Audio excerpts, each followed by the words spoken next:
আপনারা শুনছেন কালো রাত 24। আসসালামু আলাইকুম। লেখক মোহাম্মদ নিশাদের ইউটিউব চ্যানেল কালো রাত 24-এ সবাইকে স্বাগতম। চলে আসলাম সবার পছন্দের আয়েশাপুরীর গল্প নিয়ে। যারা আয়েশাপুরীর নতুন গল্প শুনেছেন আমি তাদের বলবো, আয়েশাপুরীকে নিয়ে এই চ্যানেলে আরও 8 থেকে 9টি গল্প আপলোড করা আছে, শুনে নেবেন। আমি ভিডিও ডিসক্রিপশন বক্সে সবগুলো গল্পের লিঙ্ক দিয়ে দিব। এছাড়াও ইউটিউবে আয়েশাপুরীর গল্প, আয়েশাপুরী এগুলো লিখে সার্চ করলে আসবে আয়েশাপুরীর গল্পগুলো। আমি গল্পটা শুরু করছি। যারা এখনও চ্যানেলটি সাবস্ক্রাইব করেনি তারা সাবস্ক্রাইব করে দিবেন, আর সবাই গল্পটা শেয়ার করে দিন। গল্পটা শেয়ার করে দিয়ে কমেন্ট করুন কে কোথা থেকে শুনছেন। আমি পরের গল্পে সবার নাম বলবো। তো শুরু করছি আয়েশাপুরীর গল্প।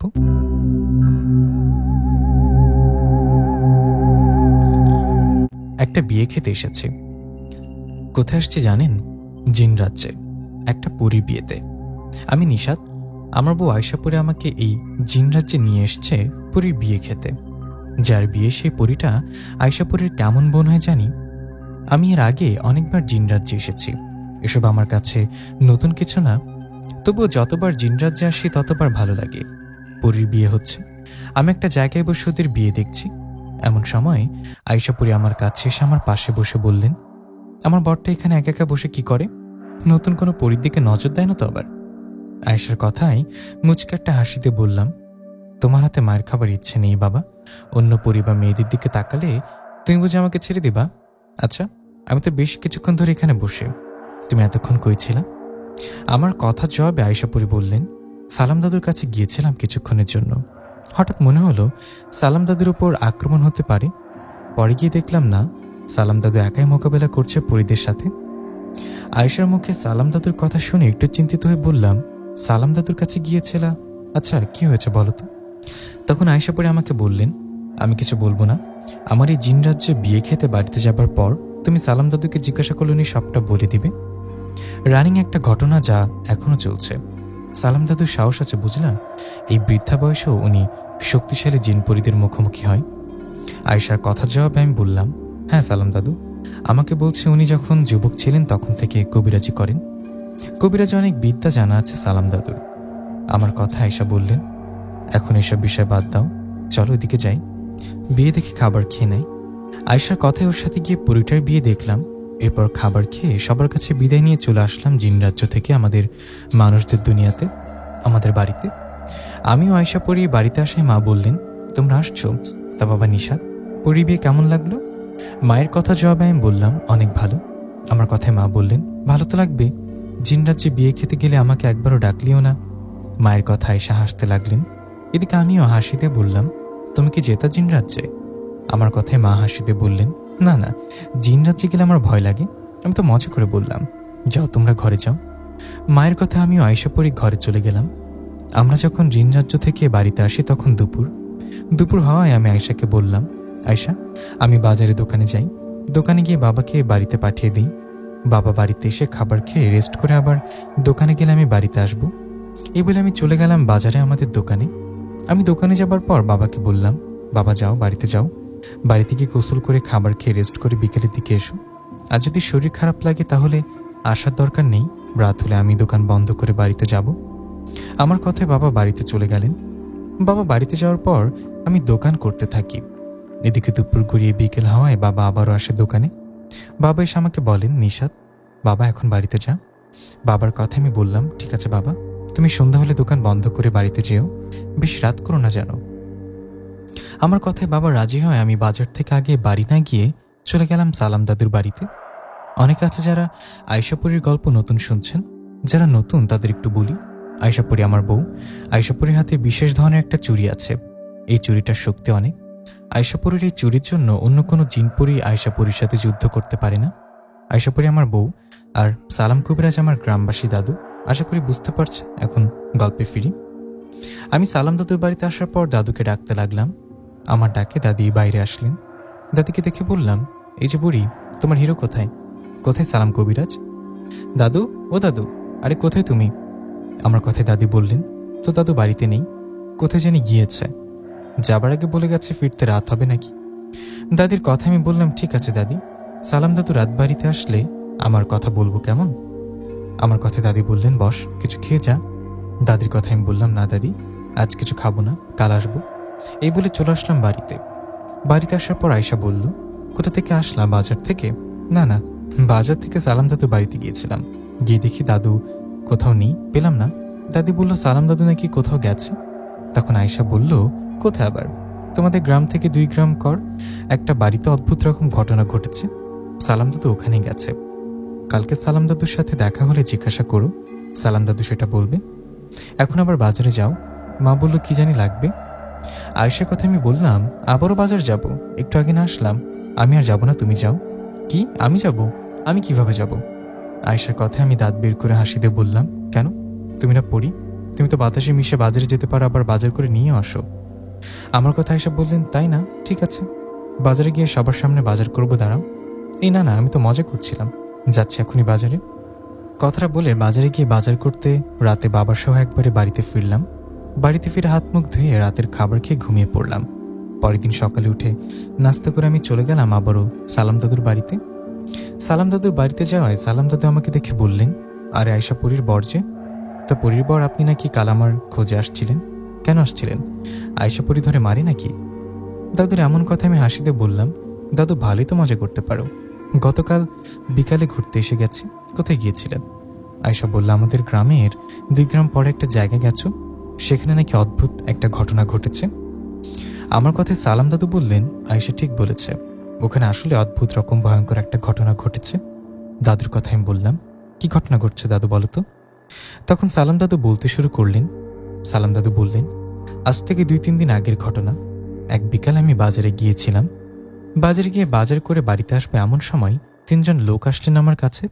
ওদের মধ্যে 2 জন বৃদ্ধা, একজন মধ্যবয়স্ক। ওনারা আমার কাছে এসে সালাম দিয়ে বললেন, আপনি কি সালাম কবিরাজ? ওদের কথা জবাবে আমি বললাম, হ্যাঁ আমি সালাম কবিরাজ, আপনারা কে? তখন সেই মধ্যে বয়স্ক লোকটা বলল, আমাদের বাড়ি ওই গ্রামে। কথাটা বলে ওরা গ্রামের নাম বলল।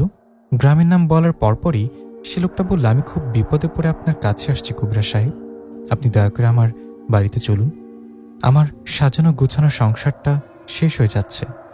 কথাটা বলেই সেই লোকটা হাউমাউ করে কাঁদতে লাগলেন। ওনার কান্না দেখে আমি বললাম, আপনি কান্না করবেন না, আসুন বসুন আগে এখানে। কথাটা বলে ওনাদের একটা জায়গায় বসে বললাম, কি হয়েছে আমাকে সবটা খুলে বলুন এবার। তখন সেই লোকটা বললেন, আমার নাম আনোয়ার, আমার পরিবারে আমরা 6 জন সদস্য। আমি, আমার মা, আমার স্ত্রী ও আমার 3 সন্তান। 3 সন্তানের মধ্যে 2 জন ছেলে, 1 জন মেয়ে। আমার সংসারটা ভালো ছিল, সুখী ছিলাম আমরা। হঠাৎ এক রাতের ঘটনা। এক রাতে আমি আমার স্ত্রী একই রকম স্বপ্ন দেখি। আমরা দেখি একটা ভয়ানক দেখতে মেয়ের অবয়ব আমাদের বলছে, আমাদের এত বছরের সাধনা নষ্ট করলি, আমরা তোর পরিবারের কাউকে ছাড়বো না, আস্তে আস্তে শেষ করে দিব এই পুরো পরিবার। এরকম কথা বলার পর চলে যায় সেই মেয়ের অবয়বটা।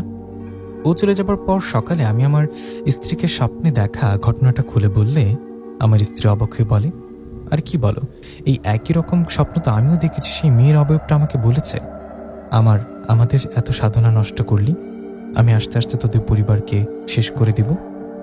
2 জন একই স্বপ্ন দেখার মানে তখনও বুঝিনি। আমি আমার স্ত্রী ভেবেছি এটা সাধারণ কোনো স্বপ্ন হয়তো। এই ঘটনার দিনের রাতের বেলায় রাত 11টা বা 12টা এরকম একটা সময়। তখন আমার হঠাৎ ঘুম ভেঙে যাওয়ায় আমি দেখি আমাদের ছোট ছেলেটা, ওর বয়স 5 বছর।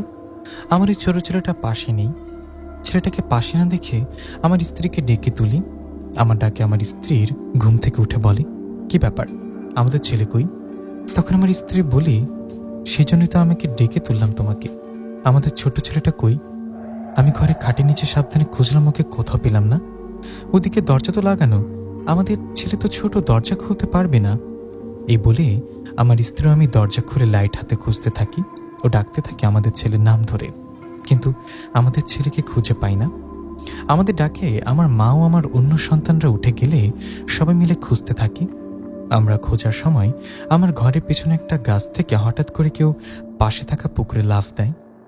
পুকুরে কেউ লাফ দেয় আমরা পুকুরে লাইট মারতে যা দেখি সেটা বিশ্বাস করার মতো না।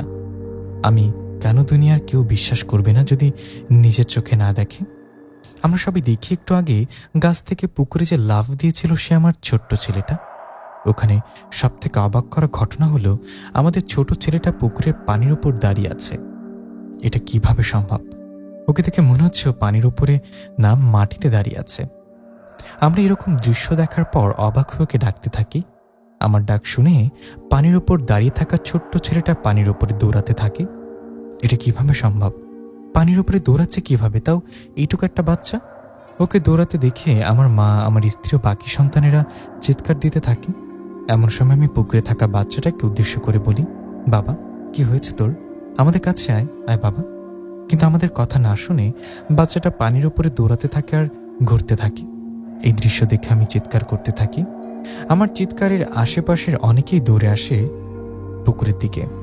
এমন সময় হঠাৎ করে পুকুরের মাঝখানে আমার এই ছোট্ট ছেলেটা ডুবে যায়। ও ডুবে যায়নি। ওকে দেখে মনে হলো পানির নিচ থেকে ওর পা ধরে কেউ টেনে পানির নিচে নিয়ে গেল। আমার ছেলে ডুবে যাওয়ার সাথে সাথে আমি পুকুরে লাফ দিয়ে ওর কাছে গিয়ে খুঁজতে থাকি, কিন্তু আমার ছেলেকে খুঁজে পাই না। ওইদিকে আমার চিৎকারের আশেপাশে অনেকেই চলে আসে পুকুর পাড়ে। তারপর আরও কয়েকজন নামে আর সবাই মিলে ডুবে ডুবে খুঁজতে থাকি ছেলেটাকে, কিন্তু ওকে কেউ খুঁজে পাই না। পুকুরে যে সেই পানি ছিল তা কিন্তু না, 1 কি 2 মানুষ পানি হবে।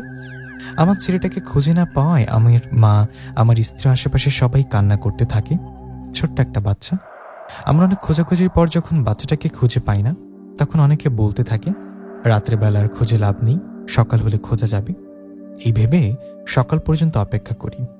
সকাল পর্যন্ত অপেক্ষা করার পর যখন সকাল হয়, তখন আমরা আবারও পুকুরে নামতে যাব। তখনই আমার ছোট্ট ছেলেটার লাশ ভেসে ওঠে পানির উপরে। ছেলের লাশ ভেসে ওঠায় আমার লাফ দিয়ে পুকুরে নেমে ওই লাশটা উপরে তুলি। বাবার করে ছেলের লাশ, কে বা এরকম দৃশ্য দেখতে চায়? কথাটা বলে সে লোকটা আবারও কান্না করতে লাগলেন। তখন আমি ওনাকে শান্ত করে বললাম, কান্না করবেন না, নিজেকে শক্ত করুন। তারপর কি ঘটল সেটা বলুন। আমার কথায় আনোয়ার নামের লোকটা আবারও বলতে শুরু করলেন। উনি বললেন, আমার ছেলের লাশ পুকুর থেকে তোলার পর কান্নার রোল পড়ে যায়। আমি, আমার স্ত্রী, আমার মা, আমার বাকি সন্তানেরা সহ সবাই কান্না করতে থাকি। আদরের ছোট ছেলেটাকে হারিয়ে সবাই অনেক ভেঙে পড়ি, কান্না করতে থাকি। কষ্ট হচ্ছিল ছেলেটাকে দাফন করতে, কিন্তু নিয়মের বাইরে তো আর যেতে পারি না। আমার ছেলেটা গোসল করিয়ে জানাজা পড়িয়ে কবর দেয়া হলো। আমার ছেলেটাকে কবর দেওয়ার পর সবাই আমাদের জিজ্ঞাসা করলেন কি হয়েছিল, রাতের বেলা আমাদের ছেলেটা পুকুরে কিভাবে গেল। সবার কথায় আমি সব ঘটনা খুলে বললাম। সব শুনে তো সবাই আকাশ থেকে পড়ল।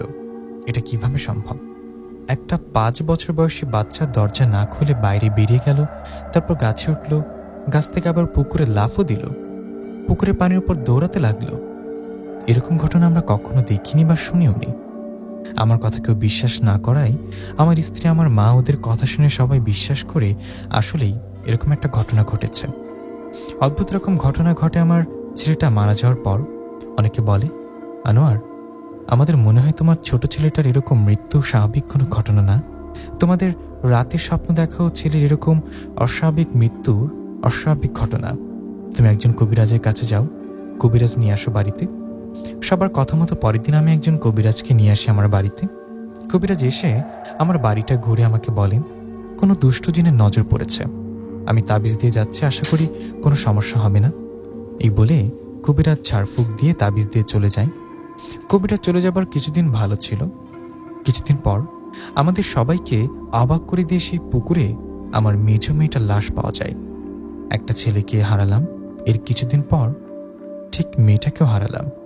ছেলে ও মেয়েকে হারিয়ে আমাদের বাড়ির সবাই কান্না করতে করতে পাগল প্রায়। আমাদের মেয়েটা যেদিন মারা যায় সেদিন রাতে আমি স্বপ্নে আবারও ওই নারী অবয়বটাকে দেখেছিলাম। ওই অবয়বটা এসে বলেছে, কিরে আনোয়ার, তোকে বলেছিলাম না তোর পুরো পরিবার আস্তে আস্তে শেষ করে দিব? কেবল তো 2 জনকে নিলাম, সময় হলে সবগুলোকে নিয়ে যাব। এরকম স্বপ্ন দেখে ঘুম ভেঙে যাবার পর আমি পরের দিন আরেকটা কবিরাজ নিয়ে আসি। সে কবিরাজ এসে ভালো মতো বাড়িটা ও পুকুরটা দেখে ভয় পেয়ে বলে, আপনাদের পেছনে যে লেগেছে সে অনেক ভয়ঙ্কর কেউ, আমি ওদের সাথে পারবো না। আপনারা সালাম কবিরাজের সাথে যোগাযোগ করেন, সালাম ভাই পারবে এই কাজটা করতে। কথাটা বলে কবিরাজ চলে যায়। ওই কবিরাজের কথা মতো আমরা আপনার কাছে আসলাম কবিরাজ সাহেব। আমরা আপনার বাড়িতে গিয়েছিলাম। আপনার বাড়িতে গিয়ে শুনলাম আপনি বাজারে এসেছেন। বাজারের কথা শুনেই আপনার কাছে আসলাম আর দেখা হলো। সবই তো শুনলেন কবিরাজ সাহেব, এখন কিছু একটা ব্যবস্থা করুন। আপনি দয়া করে না করবেন না, আমি আপনার পায়ে পড়ি। সালাম দাদু মুখের এই ঘটনাটা শোনার পর দাদুকে বললাম, তারপর কি হলো দাদু? ওই আনোয়ার নামের লোকটার কাহিনী শুনে তুমি কি ওদের বাড়িতে গিয়েছিলে? তখন সালাম দাদু বললেন, হ্যাঁ গিয়েছিলাম। সালাম দাদুর কথায় দাদুকে বললাম, সেখানে গিয়ে কি ঘটনা ঘটলো সেই কাহিনীটা বলো আমাকে। তখন সালাম দাদু বলতে শুরু করলেন। সালাম দাদু বললেন, শোন, সে আনোয়ার লোকটার অনুরোধে আমি ওদেরকে বলি, এখন তো রাত হয়ে গেছে, আপনার বাড়িতে যান, আমি আপনাদের গ্রাম চিনি, এর আগে ওই গ্রামে গিয়েছিলাম আমি, আপনারা সবাই বাড়িতে চলে যান, কালকে দিনের বেলা আমি যাব আপনাদের বাড়িতে। আমার কথায় ওরা বাড়িতে চলে যায়। এদিকে আমি তখন বাজার নিয়ে বাড়িতে আসি। আমি বাড়িতে আসার পর সেই রাতে আর কোথাও না গিয়ে নামাজ পড়ে খাবার খেয়ে ঘুমিয়ে পড়ি। পরের দিন দিনের বেলা ওই লোককে দেয়া কথা মতো আমি সেই গ্রামে তাদের বাড়িতে যাই। আমি ওখানে পৌঁছাতে পৌঁছাতে বিকাল হয়ে যায়। আমি ওদের বাড়িতে যাওয়ায় ওরা আমাকে বসতে বলেন। ওদের কথা মতো আমি বসায় আশেপাশে অনেকে চলে আসে। এদিকে তখন আমি সেই আনোয়ার নামের লোকটা যার বাড়িতে গিয়েছিলাম ওনাকে বলি, এটা আপনাদের বাড়ি তাই না? আর পুকুরটা কোথায় যেখানে আপনাদের ছেলে ও মেয়ে ডুবে মারা যায়? আমার কথায় সেই লোকটা বলে, এই আমার ঘরের পেছনে। ঘরের পেছনে কয়েকটা গাছ আর সাথে পুকুর, চলুন আমি দেখাচ্ছি। এই বলে উনি আমাকে ঘরের পেছনে নিয়ে যাওয়ায় আমি ঘরের পেছনের গাছগুলোর দিকে তাকাই আর পুকুরের চারিদিকে ঘুরতে থাকি আর পুকুরের মাঝখানের দিকে তাকাই থাকি। আমি সেই পুকুর পাড়ে গিয়ে বুঝতে পারি সমস্যা এখানে। এই পুকুরে আছে পরী। সে পরী আনোয়ার নামের লোকটার ছেলে ও মেয়েকে হত্যা করেছে, কিন্তু কেন এটা করেছে, এই পরীটা করলো সেটা আমি জানতে পারিনি। আমি পুকুর পাড়ে কিছুক্ষণ ঘুরে আবার ওনাদের বাড়িতে চলে আসি। আমি ওনাদের বাড়িতে আসার পর আনোয়ারকে বলি, আপনি আমাদের একটা ঘর পরিষ্কার করে রাখুন, আর কিছুক্ষণ পর সন্ধ্যা হলে আমি সেই ঘরে গিয়ে রুকিয়া করব। আমি বুঝতে পারি আপনাদের ঘরের পেছনের পুকুরে পরীর বসবাস আছে। আমি রুকিয়া করে সেই পরীকে হাজির করবার কথা বলে দেখব কেন আপনার ছেলে ও মেয়েকে হত্যা করলো। আমার কথা মতো ওরা তাই করে, একটা ঘর ফাঁকা করে পরিষ্কার করে রাখে। আর এদিকে আমি সন্ধ্যা হবার পর নামাজ পড়ে সেই ঘরে ঢুকি। ঘরে গিয়ে আনোয়ার নামের লোকটাকে বলি, এই ঘরে বাইরে মানুষ আসতে পারবে না, আপনি আপনার স্ত্রী আমার সাথে এই ঘরে থাকুন, আর আপনার মাকে বলুন আপনার ছেলেটাকে নিয়ে অন্য ঘরে যেতে। আমার কথা মতো ওরা তাই করলেন। ওরা দুইজন আমার সাথে ওই ঘরে ঢুকলেন। তখন আমি ওদের বললাম, শুনুন, আমি এখন আপনাকে পরীকে হাজির করাবো। আমার হাজিরা সরাসরি পরী তার রূপে হাজির হবে। আপনার পরীকে দেখে আবার ভয় পাবেন না, জানো, বেশি ভয় লাগলে চোখ বন্ধ করে থাকবেন। এ বলে সেখানে একটা জায়গায় বসে আমার সামনে জমজমের পানি ছিটিয়ে দিয়ে সে পরীকে হাজির করার চেষ্টা শুরু করলাম। আমার স্মরণে কিছুক্ষণের মধ্যে সেই ঘরটা কাঁপিয়ে সেখানে এসে উপস্থিত হলেন একজন পরী। পরী এসে তার দাঁত কটমট করতে করতে বলতে লাগলেন, কবিরাজ, আমাকে কেন হাজির করলি? তোর তো সাহস কম না কবিরাজ, তুই না জেনে শুনে আমাকে হাজির করিস। তুই কি জানিস না আমি তোর মতো কবিরাজকে মুহূর্তে উড়িয়ে দিতে পারি? পরীর এমন কথা আমি বললাম, পরী, তুই কি চিনিস না আমি কে? আমিও তোকে এক মুহূর্তে বোতলবন্দি করতে পারি। নিজের ক্ষমতা না দেখিয়ে আমি যা জিজ্ঞাসা করি তার উত্তর দে। কে তুই? তুই পরিবারের পেছনে লাগলি কেন? কেন এই পরিবারের দুজন সন্তানকে পুকুরে ডুবিয়ে মারলি? আমার কথায় সেই পরী বললেন, কবিরাজ, তোর সাহস আছে, আমাকে হুমকি দিয়ে কথা বলিস। তোর বিচার পরে করি, তার আগে আমার পরিচয়টা দিয়ে নেই। আমার পরিচয় শুনে ভয় পাবি না তো? এই বলে সে পরীটা বলে, আমার নাম শাহানুর, আমি থাকি এই ঘরের পেছনের পুকুরে। আমি শুধু একা আছি এটা ভেবে ভুল করিস না, আমার মতো আরও 6 জন পরী আছে ওখানে। আমরা 7 বোন, 7 জন পরী বসবাস করি এই পুকুরে। 7 জন পরীর মধ্যে আমি সবার বড়। আমি বড় হওয়ায় তোর ডাকে হাজির হলাম। সেই পরীর কথায় আমি আবারও বললাম, এদের দুটো সন্তানকে কেন হত্যা করলি? তোরা ওই পুকুরে আছিস ভালো কথা, এদেরকে ডিস্টার্ব না করে চুপচাপ থাকতি, কেন হত্যা করলি বাচ্চা দুটোকে? আমার কথাই পরীটা বলে, কবিরাজ, আমরা কম দুঃখেই বাড়ি দুটোকে সন্তানকে হত্যা করিনি। শোন কবিরাজ, আমরা 7 বোন, পরী হচ্ছে সাধক প্রকৃতির। আমরা সাধনা করি দিনের পর দিন, বছরের পর বছর। আমরা শুধু সাধনা না, কালো জাদুও করে থাকি। আমরা 7 বোন দীর্ঘ 20টা বছর ধরে সাধনা করছি নিজেদের শক্তি বাড়ানোর জন্য। আমরা 20 বছর সাধনা করার পর আমাদের যে প্রভু তাকে খুশি করে শক্তি বাড়াবো, এই জন্য এক আমাবস্যা রাতে আমরা 7 বোন সাধনা করতে থাকি। এমন সময় এই আনোয়ারের বউ তার ছেলের প্রসাব পায়খানা নিয়ে গিয়ে ওই পুকুরে ফেলে দেয়। ওই বাচ্চার প্রসাব পায়খানা পুকুরে ফেলায় পুকুরটা নোংরা হয়ে যায়, আর আমাদের 20 বছরের সাধনা নষ্ট হয়ে যায় এক মুহূর্তে। 20 বছর সাধনা করে যে রাতে শক্তি বাড়াবো, সে রাতেই এরা পুকুরটা নোংরা করে। এরা পুকুর নোংরা করার ফলে আমরা আর আমাদের শক্তি বাড়াতে পারি না। কবিরাজ, একবার ভাব, 20টা বছর ধরে সাধনা চলে গেল একটা ভুলের কারণে। এই পরিবারের জন্য আমাদের সাধনা নষ্ট হওয়ায় আমরা রাগে এক আমাবস্যা রাতেই পরিবারের ছোট ছেলেটাকে হত্যা করে তার শরীরে রক্ত দিয়ে সাধনা করি। এর ঠিক কিছুদিন পর আরেকটা আমাবস্যা রাতে আরেকটা বাচ্চাকে হত্যা করে ও রক্ত দিয়ে সাধনা করি। এখন বাকি সামনে আরেকটা আমাবস্যা। কবিরাজ, শুনে রাখ, সামনের আরেকটা আমাবস্যা আসলে এই পরিবারের যে আরেকটা সন্তান আছে ওকে আমরা মেরে ফেলবো আর ও রক্ত দিয়ে সাধনা করব। 3টা আমাবস্যার রাতে 3টা বাচ্চার রক্ত দিয়ে সাধনা করতে পারলে আমরা 7 বোন অনেক শক্তিশালী হয়ে যাব। 2টা সন্তানকে মেরে ফেলেছি, সামনে আরেকটাকে মারব।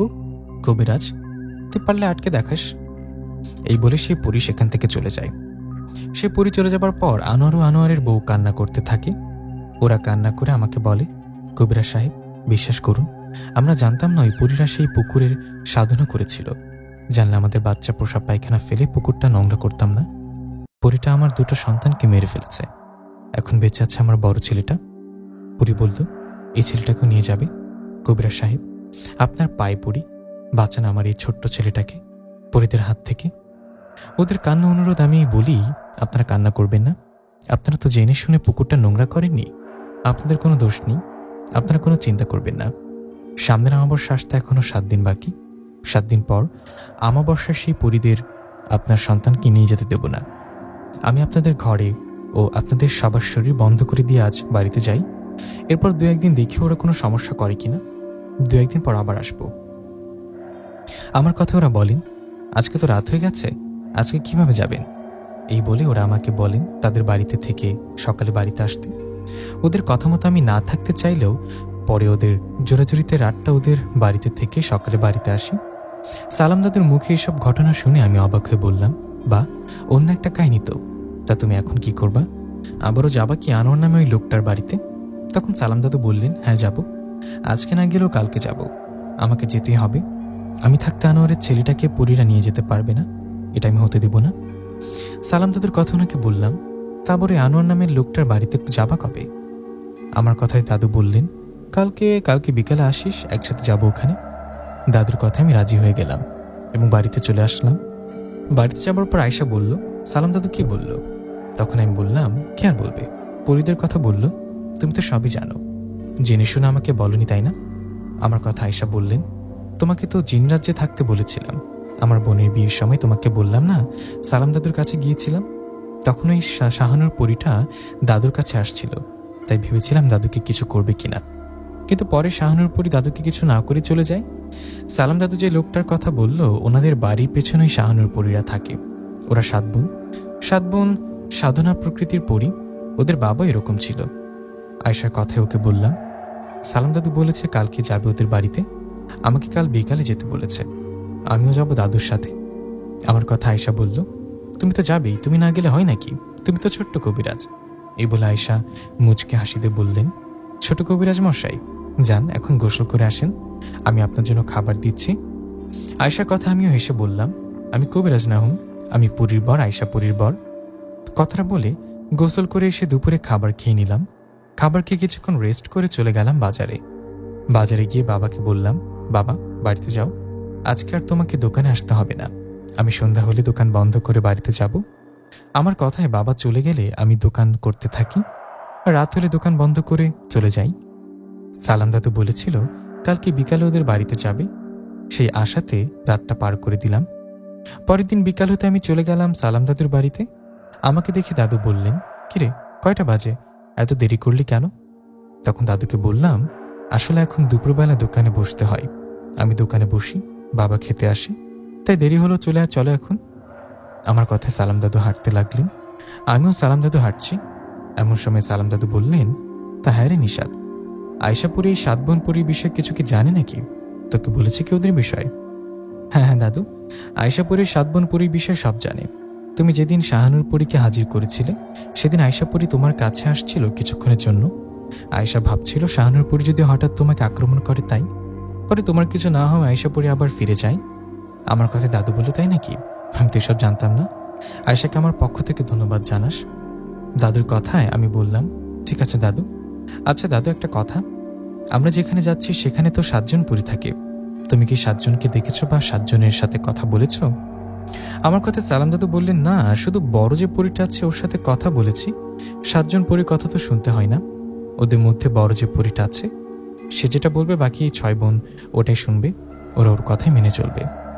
আমি বড় যে পরীটা আছে ওর সাথে কথা বলে যেটা বুঝতে পেরেছি, ওরা এত সহজে আনোয়ারের পরিবারকে ছাড়বে না। পরীরা তো অনেক রকম কথা বলে, ভয় দেখায়, তাই বলে আমরা তো ভয় পেলে চলবে না। নিশাত দেখ, ওই যে বাড়িটা, ওটাই আনোয়ার নামের লোকটার বাড়ি। দাদুর কথায় সামনে তাকিয়ে দেখলাম ওনার বাড়ি যেখানে আমরা যাচ্ছি। তো আমরা একটু পরেই আনোয়ার নামের লোকটার বাড়িতে চলে গেলাম। আমাদের দেখে উনি বাইরে এসে আমারও সালাম দাদুকে বসতে দিলেন। ওনারা বসতে দেয়ায় আমরা বসলাম। বসে সালাম দাদু ওনাকে বললেন, আমি আপনাদের বাড়ি থেকে গেছি 2 দিন হলো, এই 2 দিনে কিছু কি ঘটেছে? সালাম দাদুর কথায় সেই লোকটা বললেন, না, বাস্তবে কিছু ঘটেনি। তবে রাতের বেলা স্বপ্নে সেই পরী আমাকে ও আমার স্ত্রীকে বলে, কবিরাজ নিয়ে এসে কোনো লাভ নেই, আমরা আমাদের কাজ করেই যাব। আর মাত্র কিছুদিন পর অমাবস্যা। সেই অমাবস্যা রাতে তোর যে ছেলেটা বেঁচে আছে ওকে নিয়ে যাব আর মেরে ফেলব। তোদের 3টা সন্তানকে মারতে পারলে আর ওদের রক্ত নিয়ে সাধনা করতে পারলেই আমরা হব মহাশক্তিশালী। এই কথা বলে সেই পরীটা চলে যায়।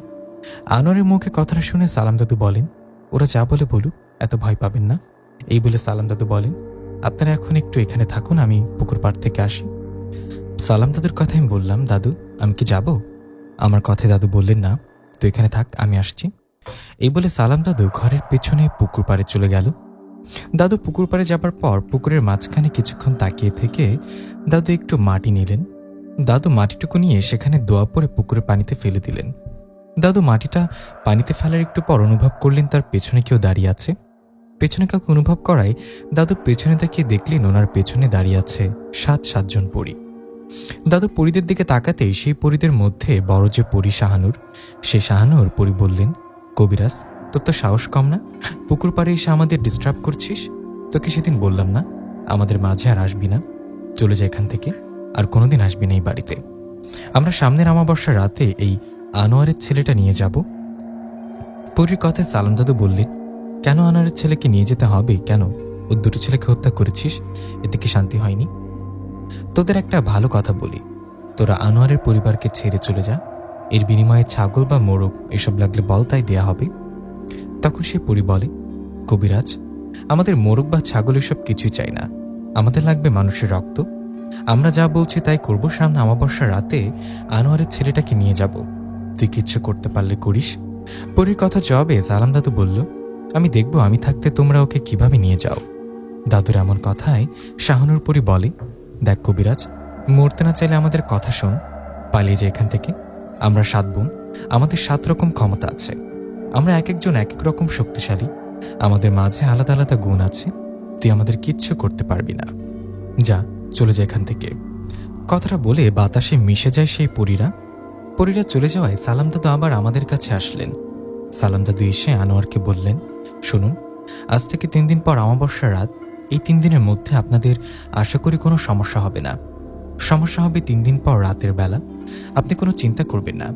3 দিন পর অমাবস্যা রাত হবার আগে দিনের বেলা আমি চলে আসবো আপনার বাড়িতে।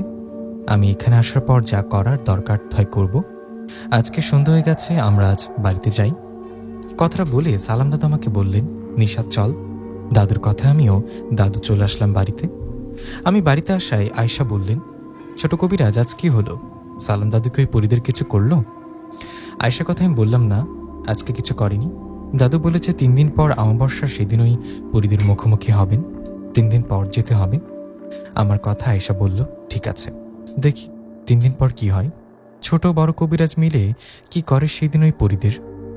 আয়শার কথা আমি বললাম, ঠিক আছে, দেখো সেদিন সালাম দাদু দেখিয়ে দেবে উনি কত বড় কবিরাজ। এই বলে আয়শা আমি রাতের খাবার খেয়ে ঘুমিয়ে পড়লাম। এই ঘটনার পর কেটে গেল 3টা দিন। 3 দিন ওর আমি সকালে সালাম দাদু বাড়িতে যাওয়ায় সালাম দাদু বললেন, নিশাত চল, আজকে সকাল সকাল যেতে হবে আনোয়ারের বাড়িতে। আজকে রাত অমাবস্যার রাত, আজই পরীদের মুখোমুখি হবার পালা। সালাম দাদুর কথা আমি রাজি হয়ে সালাম দাদু আমাকে নিয়ে চলে গেলেন সেই আনোয়ারের বাড়িতে। সেখানে যাবার পর সালাম দাদু আনোয়ারকে বললেন, আজকে অমাবস্যার রাত, আমি আজকে ওই পরীদের মুখোমুখি হব, আমি দেখতে চাই ওরা কতটা শক্তিশালী। এই বলে সালাম দাদু আনোয়ারকে বলেন, আমার কিছু জিনিস লাগবে, এগুলো সন্ধ্যা হবার আগে আমাকে এনে দিন। সালাম দাদুর কথা মতো সবকিছু এনে দেওয়া হলো সালাম দাদুকে। দাদুকে সবকিছু দেওয়ার পর দাদু ওগুলো রেডি করে রাখলেন। এভাবে সেখানে দুপুর পেরিয়ে বিকেল হলো। বিকাল হতে সালাম দাদু আনোয়ারা নামের লোকটাকে বললেন, শুনুন, কিছুক্ষণ পর আমি আপনার ছেলেটাকে নিয়ে একটা ঘরে থাকব।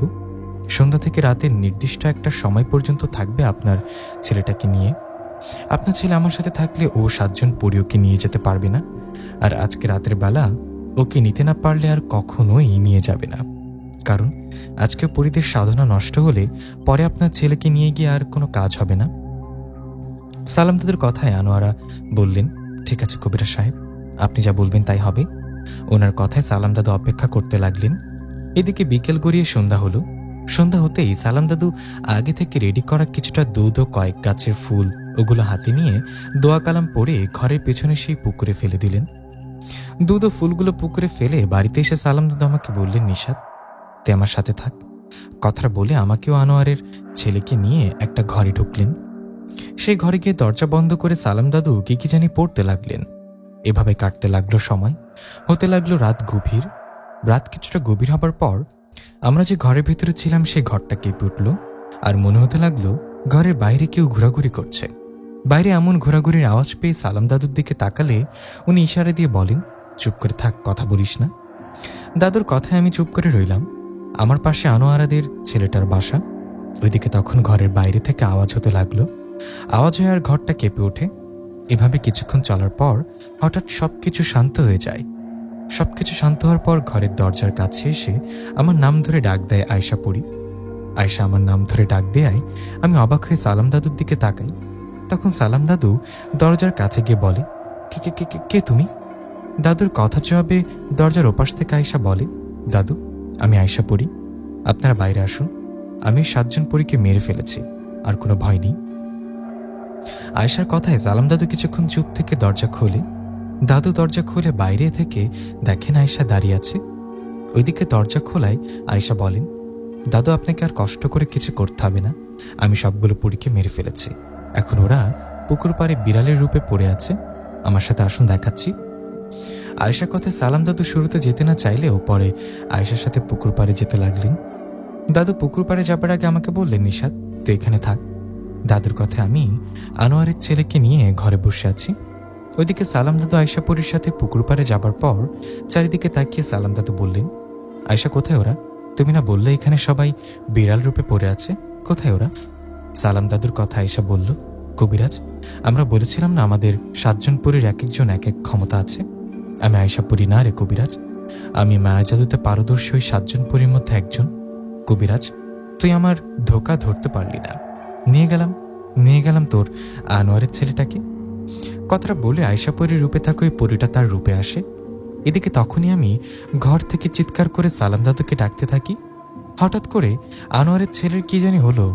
হঠাৎ করে ও হাসতে লাগলো, আর আমি কিছু বুঝে ওঠার আগেই ঘর থেকে দৌড়ে বেরিয়ে গেল। আমি চিৎকার করে সালাম দাদুকে দৌড়ে আমার কাছে আসায় আমি দাদুকে বললাম, দাদু, ছেলেটা দৌড়ে বাইরে গেছে। ছেলেটার শরীরে মনে হয় পরী ভর করেছে। আমার কথায় সালাম দাদু বললেন, সর্বনাশ, তাড়াতাড়ি খুঁজে বের করতে হবে। এই বলে সালাম দাদু আনোয়ারকে ডাকতে লাগলেন আর বললেন, আপনার ছেলে ঘর থেকে দৌড়ে বাইরে গেছে, তাড়াতাড়ি লাইট বের করুন আর আশেপাশে সবাইকে ডাকুন। সবাই মিলে খুঁজতে হবে ওকে, তাড়াতাড়ি করুন। সালাম দাদুর কথায় আনোয়ার লাইট বের করে আশেপাশে সবাইকে ডাকলেন। সবাই আসায় আমরা খুঁজতে লাগলাম সেই ছেলেটাকে। এক একজন এক এক দিকে খুঁজছে। ঘরের পেছনে পুকুর, আশেপাশে জঙ্গল, কেউ বা গাছে, সবার মতো আমিও খুঁজছি।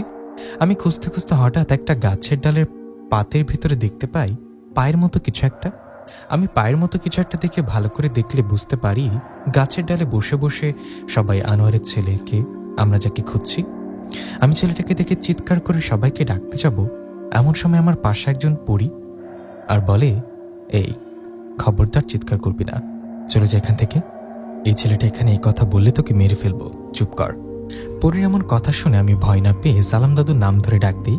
এদিকে ঠিক তখনই সে পরী আমার দিকে তেড়ে আসতে গেলে আমি আমার হাতে থাকা আংটিটা দিয়ে সেই পরীকে স্পর্শ করি। আমার হাতের আংটির বিষয়ে যারা জানেন না তাদের ছোট্ট করে বলি, আমার বউ একদিন জিনের বাচ্চার উপকার করায় জিনের বাচ্চা খুশি হয়ে আয়শা পরীকেই আংটিটা উপহার দিয়েছেন। আয়শা আবার আমাকে দেয় আংটিটা। এই আংটির বিশেষ ক্ষমতা হলো এই আংটি দিয়ে কোনো জিন বা পরীকে স্পর্শ করলে সে তখন অবশ হয়ে যায়, পাথরের মতো দাঁড়িয়ে থাকে, নড়াচড়া করতে পারে না। আবার তাকে আংটি দিয়ে দ্বিতীয়বার স্পর্শ করলে সে আবার আগের মতো স্বাভাবিক হয়ে যায়। তবে আংটিটা দিয়ে একবার অবশ করা যায় একজনকে, একজনকে দুইবার অবশ করা যায় না। যাই হোক, আমার হাতের আংটির বিষয়ে জানতে পেরেছেন নিশ্চয়ই। সেই পরী আমার দিকে তেড়ে আসলে আমি আংটিটা দিয়ে ওকে স্পর্শ করি, আর পরীটা অবশ্যই নড়াচড়া করতে পারে না। এইদিকে এই দৃশ্য দেখে আরেকটা পরী রেগে আমার দিকে এগিয়ে আসলে আমি ওকেও আমার হাতের আংটি দিয়ে স্পর্শ করে আর অবশ্যই যাই। এদিকে তখন সালাম দাদু দৌড়ে আমার কাছে আসে। সালাম দাদু এসে পরীদের এই অবস্থা দেখে আর দেরি না করে সাথে সাথে ওদের দুজনকে বোতলবন্দি করে ফেলল। এদিকে বাকিরাও আমার ডাকে সেখানে আসায় আমি বলি যে ছেলেটা পাতার আড়ালে গাছের ডালে বসে আছে, ওকে ধরে নিচে নামান। আমার কথা শুনে কয়েকজন গাছ থেকে ছেলেটাকে ধরে নিচে নামালেন। এরপর সালাম দাদু আবারও ছেলেটাকে নিয়ে ঘরের ভেতরে গেলেন। ঘরের ভেতরে গিয়ে বাইরে থাকা সবাইকে বললেন, আপনারা তাড়াতাড়ি বাড়িতে চলে যান, এখানে থাকলে বিপদ হতে পারে। সালাম দাদুর কথায় সবাই চলে যাবার পর দাদু, আমি ও আনোয়ারদের ছেলেটা সেই ঘরের মধ্যে বসে রইলাম। এভাবে আরও কিছুক্ষণ বসে থাকার পর আবারও ঘরের বাইরে আওয়াজ পেতে লাগলাম। এবার মনে হলো ঘরের বাইরে বিশাল আকারের ভয়ানক কোনো প্রাণী হাঁটছে।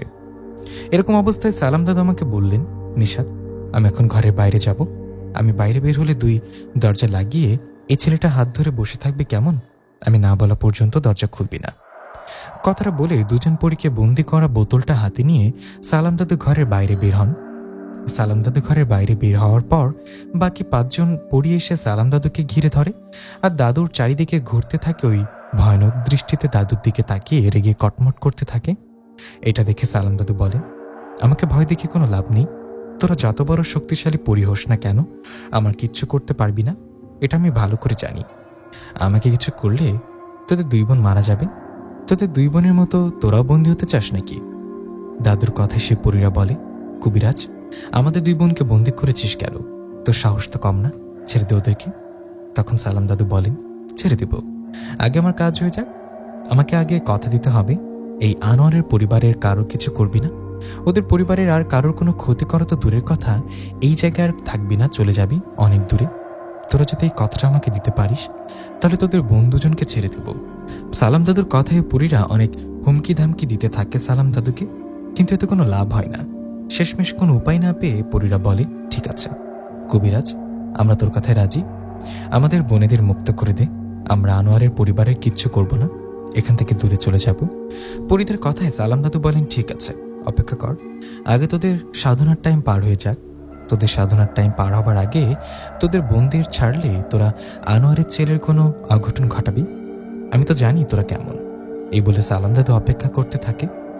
সালাম দাদু বেশ কিছুক্ষণ অপেক্ষার পর যখন পরীদের সাধনার টাইম পার হয়ে যায়, তখন সালাম দাদু ওই 2 জন পরীকে মুক্ত করে দিয়ে বলেন, যা, চলে যা এখান থেকে, আমি আমার কথা রাখলাম, তোরা তোদের কথা রাখ। সালাম দাদুর কথায় সেই 7 জন পরী বলেন, কবিরাজ, আমাদের সাধনা নষ্ট করলি তাই না? আমরা এই পরিবার ছেড়ে দূরে চলে যাব ঠিকই, কিন্তু তোকে ছাড়ব না। দেখা হবে তোর সাথে, আবারও দেখা হবে, সেদিনের জন্য প্রস্তুত থাকিস। কথাটা বলে সে 7 জন পরী চলে গেলেন। ওরা চলে যাবার পর সালাম দাদু আমাকে সহ সবাইকে ডাক দিয়ে বের করলেন। সালাম দাদুর ডাকে সবাই বাইরে বের হওয়ার সময় সালাম দাদু আনোয়ারকে বললেন, আল্লাহর রহমতে সেই পরীরা সবাই চলে গেছে। ওরা আর আপনাদের পরিবারের কোনো ক্ষতি করবে না। আপনারা ঘরের পেছনের পুকুরটা মাটিতে ভরাট করবেন। সালাম আরও বলেন, আপনার ছেলেটাকে আমি কিছু দোয়া কালাম করে দিচ্ছি, এগুলো রাত করে পড়ে শরীরে ফু দিয়ে ঘুমাতে বলবেন, আর আপনিও নামাজ পড়বেন। সালাম দাদুর কথায় আনোয়ার নামের লোকটার চোখে পানি চলে আসে। উনি সালাম দাদুর হাত ধরে বলেন, আপনি আমার অনেক উপকার করলেন কবিরাজ সাহেব, আপনার জন্য মন থেকে দোয়া থাকবে সবসময়। কথাটা বলে সেই লোকটা সালাম দাদুকে বেশ কিছু টাকা দেন। এত টাকা দেখে সালাম দাদু বলেন, আমি এত টাকা নিতে পারবো না, আমাকে অল্প কিছু টাকা দেন, আর বাকি টাকা কোনো এতিমখানা বা মাদ্রাসায় দান করে দিয়েন। কথাটা বলে সালাম দাদু আমি সেই গভীর রাতেই বাড়ির দিকে হাঁটতে লাগলাম। নিশিরাত, চারিদিকে ঘুটঘুটে অন্ধকার। আমিও সালাম দাদু হাঁটছি, এমন সময় পেছনে কিছু একটা আওয়াজ পেলাম। পেছনে আওয়াজ পেয়ে আমিও সালাম দাদু ভয়ে ভয়ে পেছনে তাকিয়ে দেখলাম আয়শা পরী দাঁড়িয়ে আছে। আমাদের দেখে আয়শা হেসে বললেন, কি ভয় পেয়েছ নাকি? আয়শার কথায় সালাম দাদু বললেন, তুমি আয়শা পরি নাকি ওই পরিদের মধ্যে একজন? সালাম দাদুর কথা আয়শা বললেন, কবিরাজ বলে কি, হে বুড়ো, আমি তোমাদের নাতি বউ আয়শা পরি। কথাটা বলে আয়শার হাতের চুড়িটা দেখালেন আমাদের। তখন সালাম দাদু হেসে বললেন, আয়শা তুমি কি করবো বলো, ওই পরীরা তখন তোমার রূপ নিয়ে এসে বোকা বানিয়েছিল আমাকে। ওরা এমন মায়াজাল সৃষ্টি করেছে যে আমি কবিরাজ হয়ে বুঝতে পারিনি। সালাম দাদুর কথা আয়শা আমাদের পাশে হাঁটতে হাঁটতে বললেন, তা দাদু, পরীদের বন্দি না করে ছেড়ে দিলেন যে? ওরা তখন আপনার ও নিশাদের পেছনে লাগতে আসুক না। একবার ভালো হবার জন্য ছেড়ে দিয়েছে, আরেকবার এই সুযোগ দিব না। এরপর আমারও নিশাদের কাছে ওই পরীরা আসলে আর ছেড়ে কথা বলবো না, সোজা বন্দি করে ফেলবো সবাইকে। সালাম দাদুর কথা শুনে আয়শা বললেন, আপনার তো অনেক সাহস দাদু, 7 জন পরীকে দেখলে এমনিতে যে কোনো কবিরাজ পালিয়ে যায়, আর আপনি ওখানে গিয়ে 100 বছর ধরে সেখানে থাকা পরীদের তাড়িয়ে দিলেন। আয়শার কথা জবাবে সালাম দাদু বললেন, আল্লাহর উপর ভরসা রেখে সাহস নিয়ে কাজ করলে সেটার ফল পাওয়া যায়। আয়শা, তোমাকে আজ একটা কথা বলি। আমি এমন কিছু আমল ও নিয়ম জানা আছে যেটা দিয়ে আমি অনেক বড়, অনেক শক্তিশালী জিন পরীদের বন্দি করতে পারি, তাদের বন্দি করতে পারি। আমি যখন যুবক তখন বাবার কাছ থেকে আমার কবিরাজি শেখার পেছনে অনেক বড় কাহিনী আছে। শুরুতে অনেক জিনের মুখোমুখি হয়েছে আমিও আমার বাবা কখনো কারোর ক্ষতি করিনি। মানুষ তো দূরের কথা, অনেক ভালো জিনের উপকার করেছে আমিও আমার বাবা অনেক জিনের উপকার করেছিল। তেমনই একজন জিন হলেন বড় বাবা জিন। আমার বাবা বড় বাবা জিনের উপকার করার পর থেকে বাবার সাথে বড় বাবা জিনের বন্ধুত্ব হয়। তারপর থেকে বড় বাবা জিন বাবার কাছে আসতো, বাবাকে সাহায্য করত। এরপর বাবা মারা গেলেন। বাবা মারা যাওয়ার পর বড় বাবা জিন আমার কাছে আসে। বড় বাবা জিনকে আমার বাবা কিভাবে উপকার করলো সে গল্পটা একদিন সময় করে বলবো তোমাদের। এখন তো অনেক রাত, আমার বাড়িতে চলে আসছি। আমি বাড়িতে যাই, তোমরাও বাড়িতে যাও। নিশাদ বাড়িতে যা, কালকে দেখা হবে। সালাম দাদুর কথায় ওনাকে বিদায় নিয়ে আয়শা আর আমি বাড়ির দিকে যেতে লাগলাম। বাড়ির দিকে যাওয়ার সময় আয়শাকে বললাম, জানো আয়শা, আজকে আংটির জন্য বেঁচে গেছি। ওই 7 জন পরীর মধ্যে 2 জন পরী আমাকে মারতে আসছিল। তখন আমি বুদ্ধি করেই আংটি দিয়ে ওদের স্পর্শ করি। ওদের স্পর্শ করায় ওরা অবশ হয়ে যায়। আমার কথা আয়শা বললেন, বা ছোট কবিরাজ, বা ভালোই তো পারো। দেখলা তোমার হাতের আংটির ক্ষমতা, এটা সবসময় কাছে রাখবে, কখনো খুলে ফেলো না যেন। আয়শার কথা আমিও আয়শা চলে গেলাম বাড়িতে গিয়ে দেখলাম মা আমার ঘরে খাবার রেখে গেছে। মা খাবার রেখে যাও, আমিও আয়শা খাবার খেয়ে শুয়ে পড়লাম। রাত আর বেশি নেই, আমি শুয়ে পড়ার সাথে সাথে ঘুমিয়ে পড়ি। পরের দিন সকালে মা ডাকে আর বলে, নিশাদ এই উঠ, 10টা বাজে, আর কত ঘুমাবি? রাত জেগে কোথায় না কোথায় থাকিস, সালাম চাচার সাথে আর দিনের বেলা ঘুমাস তাই না? উঠে খাবার খেয়ে নে। মায়ের কথায় বিছানা থেকে উঠে বললাম, কই, আমি তো রাত জাগিনি, কালকে রাত 10টার পর তো আসছিলাম বাড়িতে। আমার কথায় মা বলল, মায়ের খাবি? কাল রাত 2টার সময় আমি তোর ঘরে এসে দেখেছি তুই নেই। মিথ্যা কথা না বলে এখন যা, উঠে হাত মুখ ধুয়ে খেতে আয়। মায়ের কথার কথা না বাড়িয়ে খাবার খেয়ে ঘরে আসলাম। ঘরে এসে দুপুর পর্যন্ত আয়শার সাথে গল্প করে কাটিয়ে দিলাম। আয়শার সাথে গল্প শেষে দুপুরে চলে গেলাম দোকানে যাবার পর বাবাকে বাড়িতে পাঠিয়ে দিলাম আর বললাম, বাবা আজকের এসো না, আমি দোকান করে রাতে বাড়ি ফিরব। আমার কথায় বাবা বাড়িতে যাওয়ায় আমি দোকান করতে লাগলাম। এভাবে কেটে গেল সময় কেটে গিয়ে রাত হয়। আমি দোকান বন্ধ করে বাড়ির দিকে আসতে লাগলাম। আমি বাড়ির দিকে আসার সময় একটা ফাঁকা জায়গায় এসেছি। এমন সময় সালাম দাদু এসে আমার কাছে।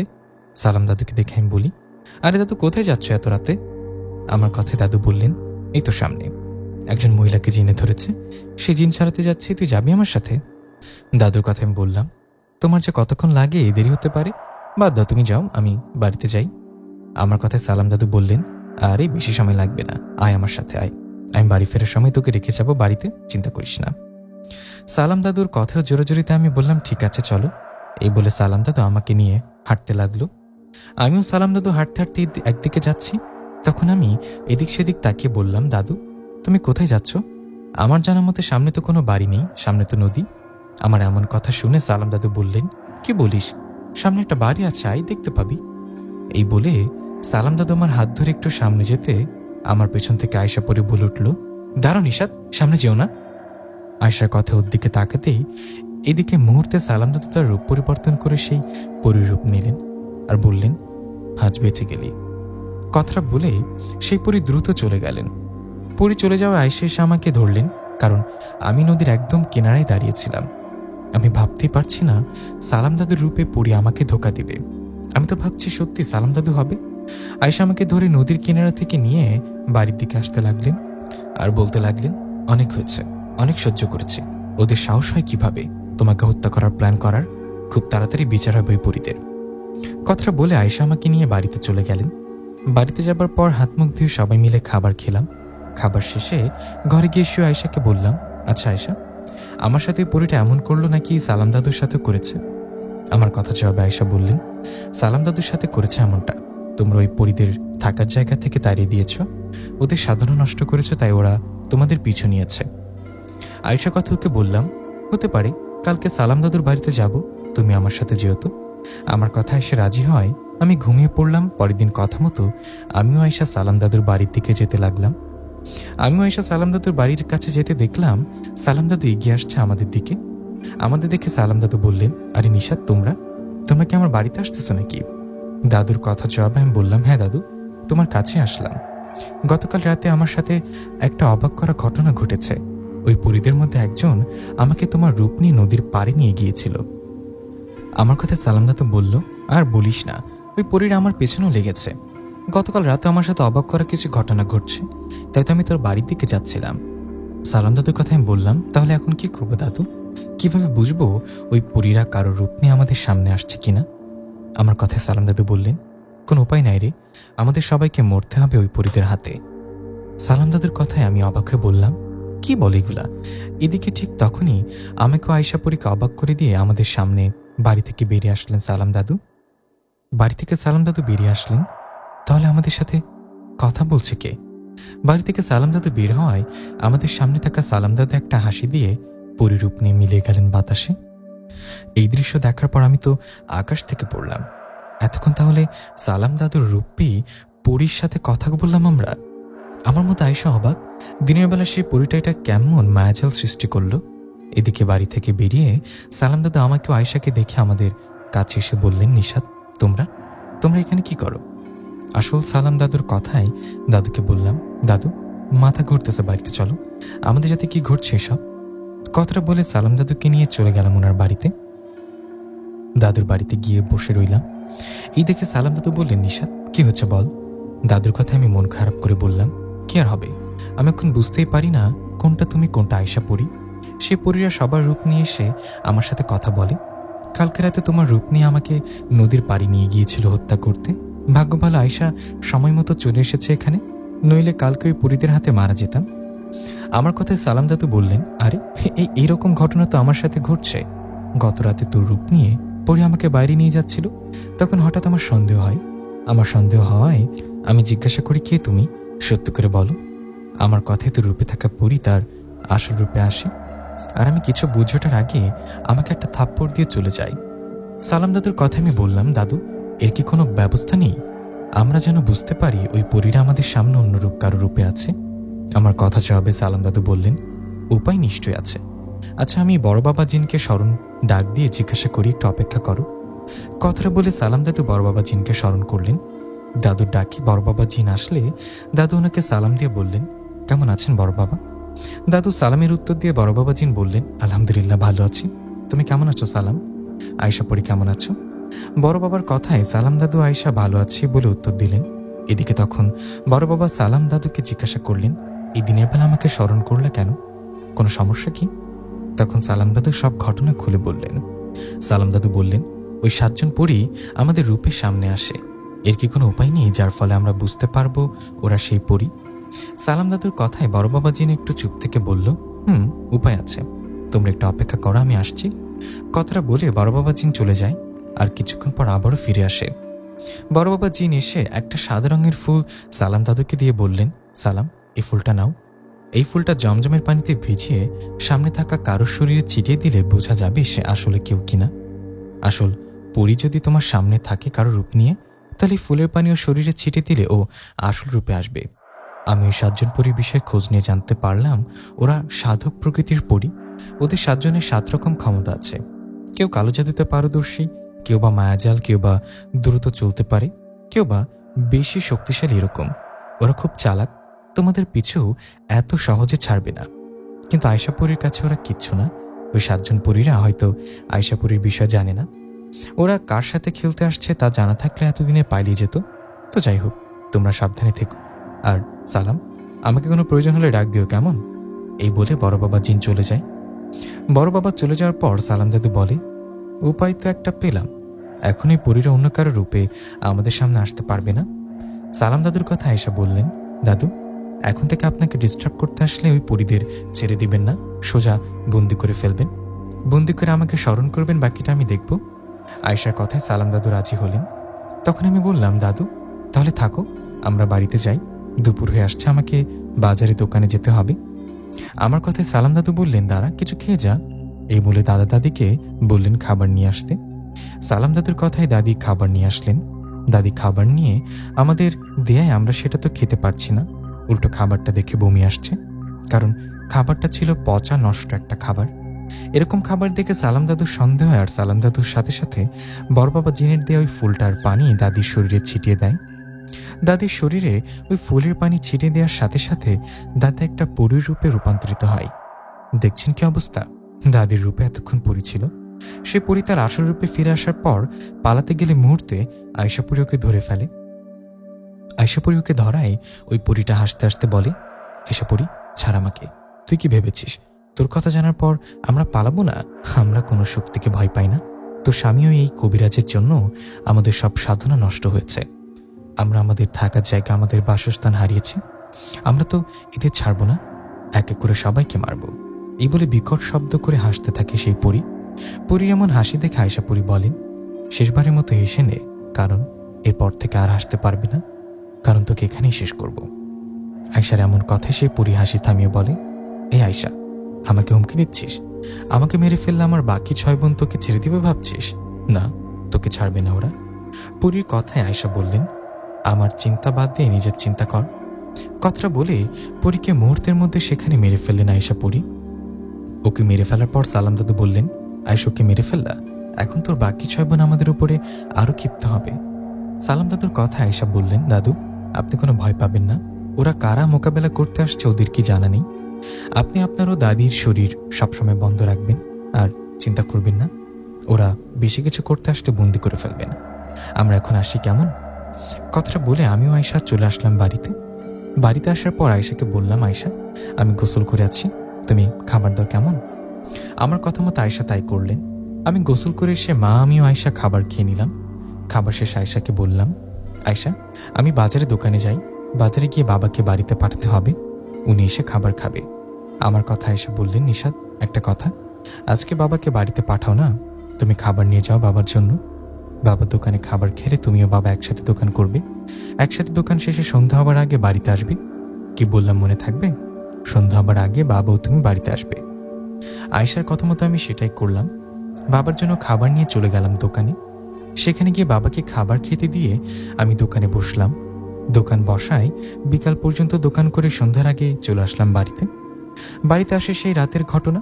আমিও আয়েশা রাতের খাবার শেষ করে ঘরে বসে গল্প করছি। আমি আয়েশাকে বলছি, আয়েশা আমার ভয় হয়, ওই পরীরা আমাদের কিছু করবে না তো? আমার কথা আয়েশা বললেন, ভয় পেও না, আল্লাহর রহমতে ওরা আমাদের কিচ্ছু করতে পারবে না। আয়েশার এমন কথায় আমি কিছু বলতে যাব, তখনই আয়েশা বললেন, নিশাত ঘর থেকে বের হবে না, আমি আসছি। এই বলে আয়েশা দ্রুত চলে গেলেন সালাম দাদুর বাড়িতে, সালাম দাদুর ঘরে। আয়েশা পরী ওখানে যাওয়ায় সালাম দাদু বললেন, কি তুমি তুমি কি আসল আয়েশা পরী নাকি ওই পরীদের মধ্যে একজন? তখন আয়েশা ওর হাতের চুড়ি দেখে বলল, দাদু আমি আয়েশা পরী। তখন সালাম দাদু বললেন, দেখো কি অবস্থা, আমাদের বাড়িতে একের পর এক ঢিল ছুটছে, শুধু তাই না, ভয়ঙ্কর প্রাণীর আওয়াজ করছে, আর দরজা ধামধাম করে কেউ আঘাত করছে। ওদের এমন কাণ্ডে আমি ভয় না পেলেও তোমার দাদি ভয় পাচ্ছে। সালাম দাদুর কথা আয়েশা বললেন, দাদু আপনি দোয়া পরে নিজেরও দাদির শরীরটা বন্ধ করুন তো আগে। তখন দাদু বললেন, করছি, শরীর বন্ধ করা আছে। তখন আয়েশা পরী বললেন, এখন দরজা খুলুন। দরজা খুলে বাইরে বের হন দাদিকে নিয়ে। আয়েশার কথায় সালাম দাদু দাদির হাত ধরে দরজা খুলে বাইরে আসলেন, সাথে আয়েশা পরী। সালাম দাদু দাদি ও আয়েশা পরী বাইরে আসায় 3 জন পরী এসে ঘিরে ধরলেন ওদের। তখন আয়েশা পরী সেই 3 জন পরীর উদ্দেশ্যে বললেন, নে কি করতে পারবি কর, বাড়িতে ঢিল ছুড়লি দরজা ভেঙে নাকি ভেতরে যেতে চাইছিলি, দরজা ভাঙতে হবে না, ওরা তোদের সামনে আসছে, তোদের কত বড় ক্ষমতা আছে, কর কি করবি। আয়েশার কথায় পরীরা বলে, আয়েশা পরী তুই আমাদের একজনকে হত্যা করেছিস, তোকে তো আমরা ছাড়বো না, তোর বিচার পরে হবে, আগে এদের ব্যবস্থা তো করি। তখন আয়েশা পরী বললেন, হ্যাঁ তো কর না, দেখি কি করতে পারিস। আচ্ছা কিছু করো তো দূরের কথা, সালাম দাদু বা দাদিকে স্পর্শ করে দেখা, একবার স্পর্শ করে দেখা কত বড় সাহস। আয়শা কথাই পরীরা বললেন, আয়শা পরী, আমাদের এত ছোট খেলোয়াড় ভাবিস না, আমরা এখন 3 জন পড়ি। আর 3 জন কোথায় জানিস? তোর বাড়িতে, তোর শ্বশুর বাড়িতে তোর স্বামীও শ্বশুর শাশুড়ির কাছে গেছে। এই বলে পরীরা হাসতে হাসতে বলল, ধোকা, তোকে আবারও ধোকা দিলাম। আমরা এখানে তোকে নিয়ে সময় কাটালাম, আর ওদিকে আমরা বাকি 3 বোন আমার তোর স্বামীর অবস্থা খারাপ করছে, কে জানি বেচারা বেঁচে আছে কিনা। ওই পরীদের কথা আয়শা বললেন, এই আমার স্বামী আমার শ্বশুর শাশুড়ির যদি কিছু হয় তোদের কাউকে ছাড়বো না। পরীদের কথায় সালাম দাদু বললেন, আয়শা তুমি বাড়িতে যাও, ওদেরকে বাঁচাও, আমি এদেরকে দেখছি, যাও তুমি। সালাম দাদুর কথা আয়শা কয়েক সেকেন্ডের মধ্যে সেই 3 জন পরীকে আঘাত করে একটা দুর্বল করে দিলেন, যেন সালাম দাদু সহজে ওদের বন্দি করতে পারে। আয়শা ওদের আঘাত করার পর দ্রুত চলে আসে বাড়িতে। বাড়িতে এসে দেখে আমি জ্ঞান হারিয়ে পড়ে আছি বাড়ির বাইরে। আমার পাশে মা বাবা কান্না করছে। আমাকে এরকম দেখে আয়শা বলেন, মা নিশাদের এরকম অবস্থা হলো কি করে? তখন মা বলল, কিছুক্ষণ আগে আমরাও নিশাদ ঘরে ছিলাম, তখন নিশাদ ওর ঘর থেকে আমাকে ডেকে দিয়ে বলে, মা তুমিও বাবা এখন বাইরে বের হবে না কেমন? নিশাদের কথা আমি বললাম, কিন্তু তুই না তোর বাবাকে একটু আগে বাইরে থেকে ডাক দিলি, তোর ডাকে তো তোর বাবা বাইরে গেলেন। নিশাদ বললেন, সর্বনাশ। এই বলে নিশাদও আমি বাইরে বেরিয়ে দেখি ওর বাবা দাঁড়িয়ে আছে বাইরে, আর ওনাকে ঘিরে রাখছে 3 জন পরী। সে পরীদের দেখে নিশাদ দৌড়ে ওর বাবার কাছে যাবে, এমন সময় সে পরীরা নিশাদকে আঘাত করতে থাকে। ওদের মধ্যে একজন পরী নিশাদের ডান হাতটা ভেঙে ফেলে। নিশাদের হাত ভেঙে ফেলায় ও জ্ঞান হারিয়ে ফেলে। ওকে তাড়াতাড়ি করে হাসপাতালে নিয়ে যেতে হবে। মায়ের কথা আয়শা বললেন, হ্যাঁ হ্যাঁ তাই করুন, ওকে নিয়ে চলুন হাসপাতালে। আয়শার কথায় মা বাবা আমাকে নিয়ে হাসপাতালে যায়। হাসপাতালে যাবার পর ডাক্তার আমাকে দেখে বলেন, আমার ডান হাতের হাড় ভেঙে গেছে কয়েক জায়গায়, আমার হাড় জোড়া লাগাতে তো প্রায় 2 মাস সময় লাগবে। ডাক্তারের এমন কথায় মা বাবা ও আয়শা সবাই কান্না করতে থাকে। কি আর করার, পরিস্থিতি তো মেনে নিতে হবে।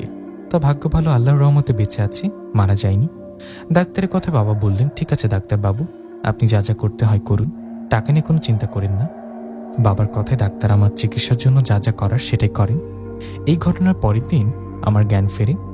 আমায় ফেরায় বুঝতে পারি শরীরে অনেক ব্যথা। আমার ডান হাতটা কাঁধের সাথে বেঁধে রাখছে, যেন হাতটা নড়াচড়া করতে না পারি। আমার জ্ঞান ফেরায় মা বাবা ও আয়শা আমাদেরকে দেখে কান্না করে। তখন আমি ওদের সান্ত্বনা দিলে বলি, বাবা ডাক্তার কি বলল, আমি বাড়ি যেতে পারবো তো? আমার কথায় বাবা বললেন, জি, ডাক্তার বলেছে জ্ঞান ফিরলে বাড়ি যেতে পারবি, তবে তোর হাত যে জোড়া লাগাতে অনেক সময় লাগবে, তোকে সাবধানে থাকতে বলেছে। বাবার কথা আমি বললাম, ঠিক আছে, ডাক্তারের সাথে কথা বলে আসো। আমার কথায় বাবা ডাক্তারের সাথে কথা বলে আমাকে নিয়ে তাড়াতাড়ি বাড়িতে আসলেন। বাড়িতে আসার পর মা আমার জন্য খাবার বানাতে গেল।